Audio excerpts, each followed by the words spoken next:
السلام علیکم دوستی عزیز و بهترینم. اکنون ماه رمضان نیز رفت. دعاگو باشیم خداوند بزرگ روزه و نماز من و شما را به درگاهش قبول گرداند و تمام خوشی های زندگی را برای شما و اهل عائلتان نصیب گرداند. از فرصت استفاده برده شما را به فرارسی عید سعید فیطر از صمیم قلب تبریک و تهنیت میگویم. السلام علیکم دوستی عزیز و بهترینم. اکنون ماه رمضان نیز رفت.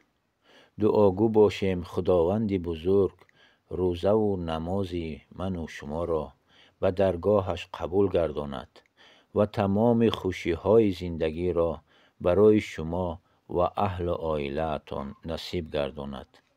از فرصت استفاده برده شما را به فرارسی عید سعید فیطر از صمیم قلب تبریک و تهنیت میگویم.